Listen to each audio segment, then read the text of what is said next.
guys, and I am here with a Time Thief deck profile because why not? I already done videos on these before, like on Idiot Pro, but here it is. It's physical. This is just what I can make up with what I have. I'm not here to show everyone the optimal way of doing it, but this is the best thing I have. Although some things in the extra deck will be considered as proxies because, oh my god, why are extra deck cards are like so expensive? But before we get right into this, I do have a Discord. If you want to join the Chronos Lab, please do. Well, any more interruptions? Let's just get on with the deck profile, shall we? Of course, we can't start off with a Time Thief deck profile without talking about Time Thief Regulator. Simple. It's just tribute itself. It's just Rescue Rabbit. If you don't know what Rescue Rabbit do, then why do you hear? I'm just kidding. What it does is attribute itself to special summon 2 Time Thieves with different names from your deck in defense position, except Regulator. Also has another effect that if it exceeds its destroyed by battle, it can special summon itself for the graveyard, but it will banish itself when it leaves the field. It's just a great starter. And if you play Ray Raptors, which no, this is not Ray Raptor Time Thief. If you read the title, you would know that. It's a 1-card combo because he can just get you 3 level 4s. It's just an amazing starter, and I love it. It's my trusty steed. Someone will get that joke. Next we have Time Thief Winder. He's literally the Stratos of the deck. What he does is that on summon, he just searches you a Time Thief card that's not Winder. Yay. Very self-explanatory. His other effect is that on hand, you can detach an Xyz material of an Xyz monster you control and it will special summon itself. Well, a great extender actually.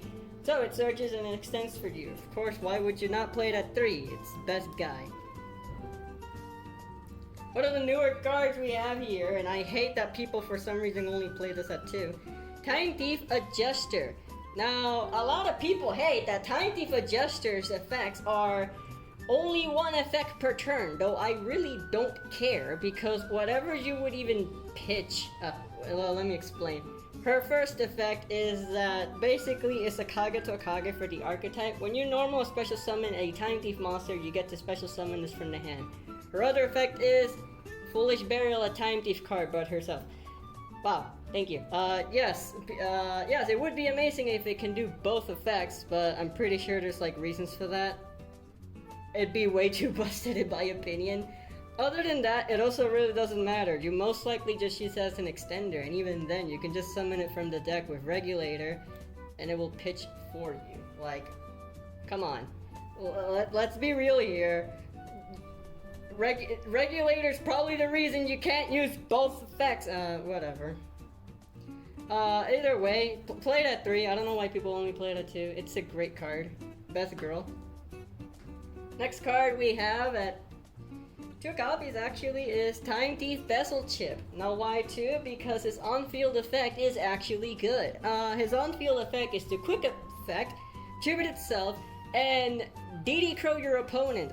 What it does is that you target a Time Thief monster you control, and then without your opponent can't even respond to in a way, you just take a card from your opponent's graveyard and place it on your Time Thief. The target is the Xyz monster, so they don't know what I'm gonna target in the graveyard. That makes it a very scummy. It's a much scummier DD Crow, and it's just a great. It's a quick effect on. It's a tribute quick effect. Like, why not? There's also other reasons I play too. Also, he has the same thing as Winder. He can special summon itself from the graveyard by detaching material of an Xyz you control. But just like Regulator, also banish itself if it leaves the field. So other than that, it's just a great extender. And it's just a great interruption. We play 1 Chronocoder. His effect is to basically magical cylinder. His effect is that on quick effect, tribute itself, and the next time you would take battle damage from your opponent, he will receive that damage instead. He has another effect. His effect from the graveyard, because every Time Thief seems to have an unsummon effect, well, field effect and off-field effect. His off-field effect is that when an Xyz monster you control leaves the field via card effect, doesn't matter which one, it just summons itself. So it's also a great extender in a different way. Although it has to be triggered unlike Vessel Chip. But it's also just great, for one, different name. Two, you can save yourself from getting scummed by a Axis Code Talker, or get double or nothing useless on when they summoned it, which is even funnier. I'm doing this in order by engine, or archetype, whatever you would call it. I do run Time Thief Hack, Time Thief Startup. Now, for those fellow Time Thief players, I know these cards aren't actually good. Especially this one. This one sucks. This one practically only saw play because of when Luna Lights were still legal with Tiger. But I'm just explain what they do. Time Thief Hack. Time Thief Hack is a continuous spell that Xyz monsters that were summoned that turn can't be destroyed nor targeted by card effect. Other thing is that you can target an Xyz monster you control. It'll gain exactly 300 attack per material it has, and if it has a material that belongs to the opponent, it can attack directly. You can basically Hayate your Time Thief Redoer with this and be scummy and win. But the real reason I play this is just to have different named spell for like Perpetua. Although Startups practically comes up more. This is just... If you ever saw my Duel Links video, this is literally what Gagagas use. Gagaga win for the archetype. If I get interrupted, I might as well still summon. I don't care if it's a Nick 1. Just a quick play spell that special summons a Time Thief monster from your hand. Yay. During your yeah. And then another thing is that it has a graveyard effect where you banish this. And if you have a spell, trap, or monster Tiny Thief in the graveyard, attach all those into a Tiny Thief monster you control. Never have I ever actually used that effect, but I'll tell you when it comes. Other than that, it's just spells for Perpetua, but Tiny Thief Startup comes up more because it helps me with Winder not breaking me. At least if I have this, or any Tiny Thief monster with a Winder, I at least get to rank 4. Like, it's better to have this than not have this, that's my mentality. Although you can cut this sucks. But I also play it just for the sake of more than one Time Thief spell. Because it's good to use Time Thief Redoer's draw effect. For traps, we do play double flyback and 1 retrograde. If I was actually playing a trap deck, I would play more of this, but no. Time Thief flyback's effect is that you activate this and just take any Time Thief card from hand or deck and just attach it to your Time Thief monster as material. It also has the graveyard effect to do the same thing as Vessel Chip. You banish it from the graveyard, target your Time Thief, and just take whatever you want from your opponent's graveyard. More DD Crow. This is DD Crow the deck, everyone. Let's get this going. Anyway, it's a great card. This is why you would play this at 3 in a trap deck, especially if you're playing Trap Trick. You obviously want to play this at 3, but I don't, because this is as far all the trap cards I have, except for like one more. Tiny Thief Retrograde just negates spell traps. It's fine in a control deck like this, it's fine. But in combo deck, this is amazing because your combos will not die to freaking Dark Ruler no more with this, and I love it for that. And you steal a spell, that's just drawing cards with Redoer. It's just amazing though. Well, that's it for all the Tiny Thief main deck cards. Let's get with the extenders. Now this is a dark deck, and I still like to run this card. 3 copies of Wraith Raptor Strangleanius. His second effect doesn't really come up often if you control an Xyz monster with a Dark Xyz material. Does it have to be Dark Xyz? Yeah, Dark Xyz. You should summon any Wraith Raptor from your graveyard, but we're not doing that. In the combo deck, yes, but no. What you should doing here is that you just special summon because you control a dark monster. That's it. It does lock yourself in the dark, but I don't care for the most part. I just want my Tiny Thiefs to get on the field, so it's just a good extender for the deck. I wouldn't really be running this if I didn't have more of other cards. But Abyss Actor Curtain Raiser is not bad. It's also just a dark, so it still works with Strangolanius, but people don't know this. Depending on the fact that if you control no monster, then special summon it. That's why we play it. Forget the monster effect. That's what we're playing this for. It's just a free summon. People don't know it's a once per duel effect. Every time I mention this to someone, they're like, wait, what? That's a once per duel effect? Why? So, if you would play this, one is enough since it is a once per duel. But the main reason I even play this is because I don't have a third of this. The next card we have is Phantom Knights of Che Burgundy. I need a third copy of this because this is just a free summon. It's just, you know what it is. It summons itself as a level 4 dark monster. And if you have no traps in the graveyard, you can activate this the turn you set it.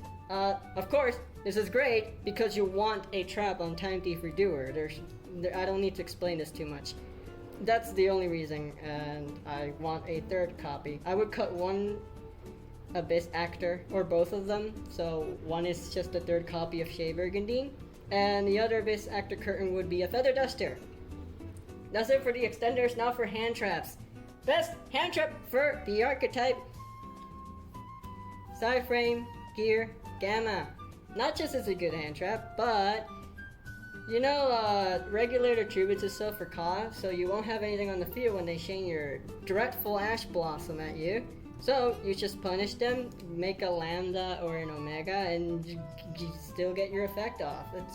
There's no reason not to play this if you play Time Thieves. Like, if you don't play this in Time Thieves, you're playing it wrong. That's all I have to say about this. It's just a great monster negate, but it's also just way too good for your, like, you know, your best normal summon in the deck. We have 2 Ash Blossom, Join Springs, everybody knows this. They search draw, you just negate it. I don't have a third copy. Why is this $20? We got 3 copies of DD Crow. This could be Skullmeister, so it can have some synergy with the Raid Raptor, but you know, DD Crow is kind of like a better hand trap. At least in general, it works. And there's another card I have that just makes this not as dead. So yeah, DD Crow, just more hand traps. Last hand trap, Effect Veiler. I don't have Infinite Impermanence, though I don't think I would run it specifically because of Che Burgundy. Like, if I go second and I Impermanence and then I draw Che Burgundy, I'm like, well, dead fucking extender. But yeah, Effect Veiler's still a good card. So don't ignore this. There's also good reasons to play Effect Veiler too. If you play like Heka Fabrics and other decks, not bad either. Still just hand traps, monster negate. We don't play much spells.